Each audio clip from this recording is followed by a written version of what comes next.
Bueno, de Asimov, si quieres, hacemos una pequeña reseña biográfica, aunque yo creo que es viejo conocido de todos los lectores de ciencia ficción, porque bueno, es uno de los autores más prolíficos.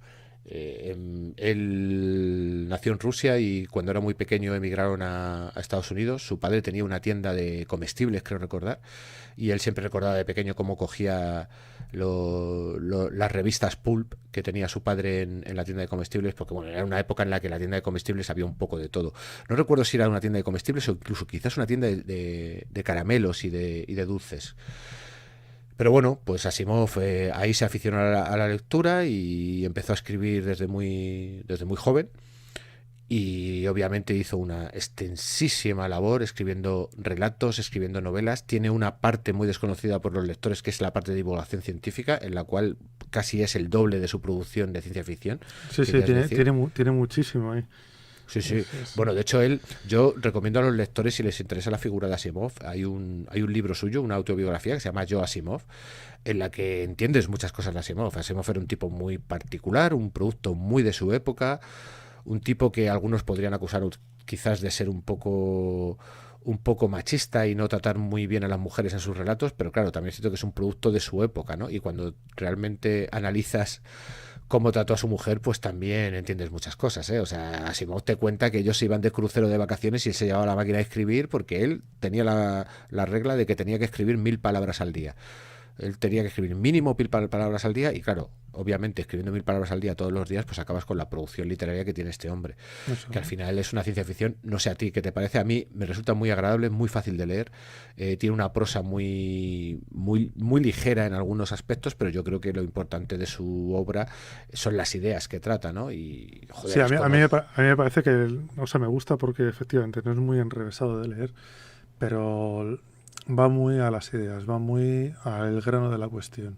No tiene demasiadas florituras, pero las ideas las transmite además muy bien porque con esa, con esa faceta que tiene de divulgador, en sus relatos de ciencia ficción también se nota porque todas las ideas que tiene o que intenta transmitirte se te quedan bien, bien posicionadas en la cabeza. No se te quedan dudas de lo que te trata de estar contando. Ujú. Pero bueno, empieza un poco la casa por el tejado, pero voy a dar también algunos datos biográficos, ¿no? Él nació el 2 de enero de 1922, del 1920, perdón, en Petrovichi, en lo que en aquel momento era ya la Unión Soviética, obviamente, y murió el 6 de abril de 1992 en Nueva York, en Estados Unidos. De hecho, es una cosa bastante triste cuando lo descubres. Isaac Asimov murió de SIDA por culpa de una transfusión que le hicieron en una operación de corazón que tuvo, con lo cual fue una de esas víctimas de la terrible epidemia de SIDA que tuvimos en los 90 y por la forma más accidental que puede ser, ¿no? Y es que te hagan una transfusión con sangre contaminada en ese momento en el que todavía no se conocía todavía cómo funcionaba del todo y que al final fue una víctima un poco accidental y que nos dejó sin uno de los grandes que todavía tenía mucho por escribir, yo creo.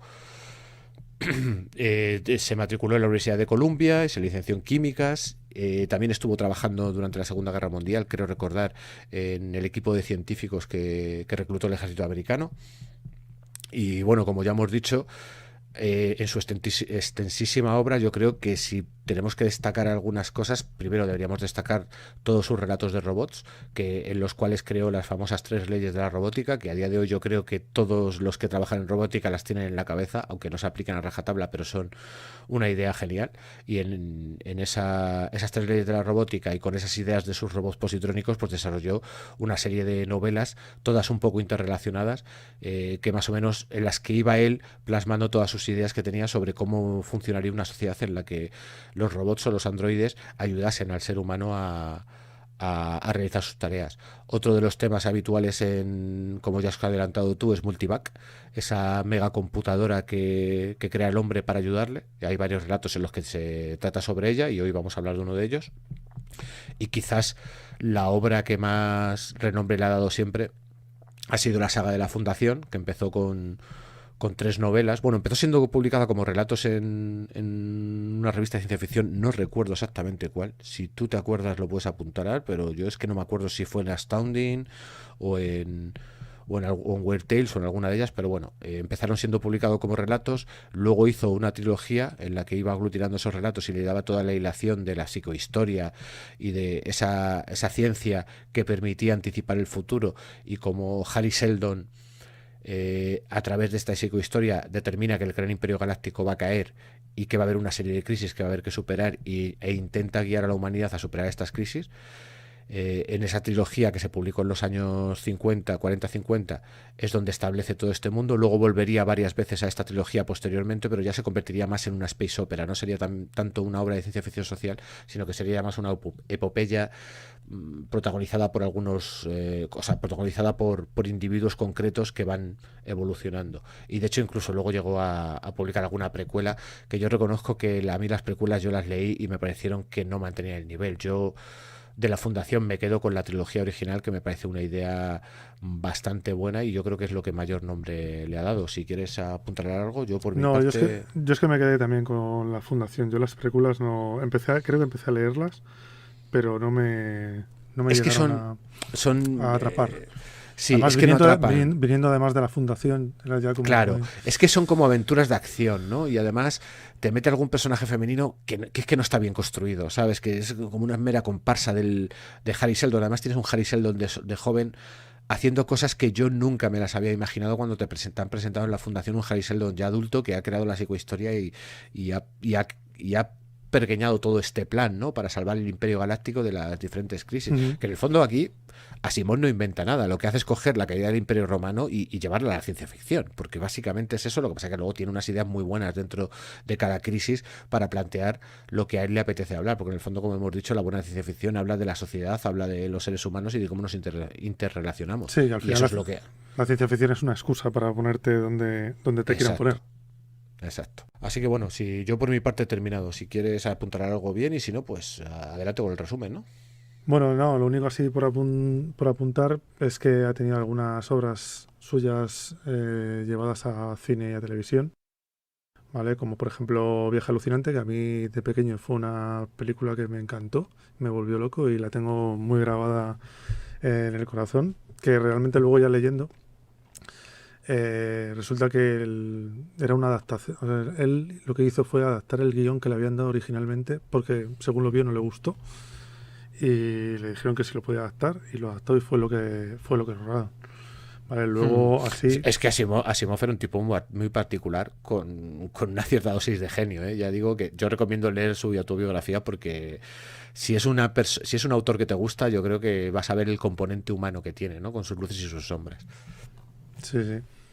Y luego así las más conocidas son Yo Robot y El Hombre del Bicentenario.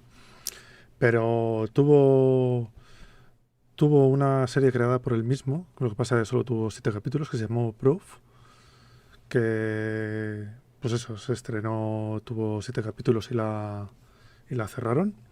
No es lo único no es moda de ahora lo de cerrar las series. Y luego en la BBC, que esta sí que la descubrí buscando datos para hacer la biografía.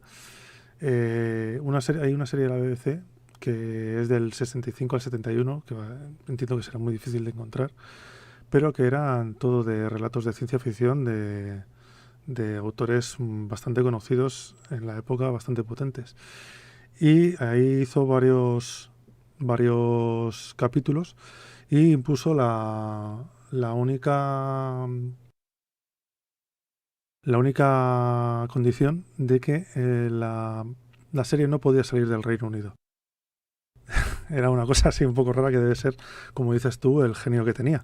Pues sí, porque teniendo en cuenta que él siempre se consideró estadounidense, porque aunque nació en Rusia, él se crió allí, pues es una cosa un poco extraña. Pero bueno, estas cosas que tienen los anglosajones, supongo. Sí, no sé, a mí me dejó muy extraño cuando la estaba leyendo. Pero bueno. Bueno, y el relato que vamos a hablar ahora es Todos los males del mundo, ¿vale? Que su primera publicación fue en la revista Super Science Fiction en 1958, ¿vale? Que es una revista de ciencia ficción, como tenían unas cuantas. Allí era bastante común, o por lo menos más común que aquí.